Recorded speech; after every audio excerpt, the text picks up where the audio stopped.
This is Ride News Now. I'm Alison Haislip. Today, we're talking about Tesla's new baby getting a due date, how car makers are betraying California, and how an SUV fad is killing the planet. Here's the latest in all things mobility.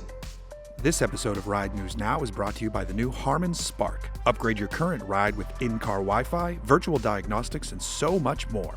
To activate yours exclusively with AT&T, visit the link in the description. Happy birthday to you. Happy birthday to you. Happy birthday, dear Tesla Cyberpunk pickup truck. Happy future birthday to you. Thanks, Jeff. Yeah. That is right. Tesla has announced the due date of its upcoming electric-powered truck baby. Also, apparently, Cyberpunk is a thing, and it's being applied to a vehicle Elon Musk himself recently tweeted will look like an armored personal carrier. Because really, who doesn't want to drive a military-grade vehicle to get their morning Starbucks fix, right? Well, mark your calendars because November 21st of this year is the big day for the Tesla electric pickup. It'll be shown in Los Angeles at the SpaceX rocket facility, which Elon Musk also happens to own. Yeah, Tesla still doesn't do auto shows, despite the fact that the LA Auto Show is happening at the same time. For years, the federal government has allowed some states to set their own, often more strict emissions regulations. But the Trump administration has announced that they would like to roll that back. And guess what? Fiat, Chrysler, General Motors, and Toyota have publicly sided with that announcement because they're tired of having to improve their cars.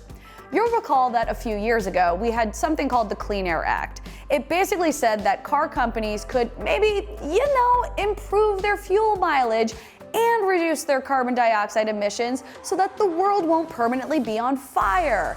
Alas, it was a more innocent time. California, a state that is perpetually on fire, had set its own emission standards for decades. Now they, along with the Sierra Club and 22 other states, are filing suit to preserve the Clean Air Act. And lo and behold, those 3 car companies are trying to block the suit in court. Coincidentally, all 3 companies thrive off building huge pickup trucks. Saving the planet is great and all, but some of us have to haul a bunch of lumber to our buddy Ron's house to build a tool shed he will never actually use. Americans are still in love with SUVs and crossovers. Boy, do we love SUVs. So much so, in fact, that all of the SUVs sold this year have neatly offset the environmental friendliness of electric car sales. So, car makers hope that you'll love electric SUVs too. Companies like Volkswagen, Nissan, and Mercedes-Benz, even new startups like Rivian, are shifting their focus from weirdly styled sedans like the Nissan Leaf and Honda Insight into vehicles that, people actually want to buy. The Jaguar I-Pace and the Mercedes-Benz EQC are just 2 examples of SUVs with electric technology. I mean, sure, they're heavier and less efficient than small city EVs like the Chevrolet Bolt or the BMW i3 plug-in hybrid, but people love sitting tall and they love the cargo space and all the other usual SUV attributes. They'll keep building them and you'll keep buying them. For more tech news, join us over at ride.tech. Be sure to follow RideTechNews on your social platform of choice, and don't forget to like and subscribe.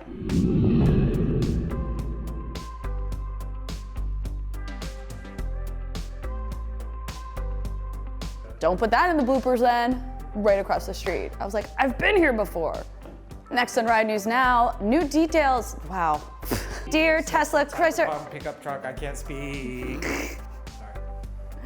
Listen, as long as I say it correctly, we'll keep going. Yeah? All right.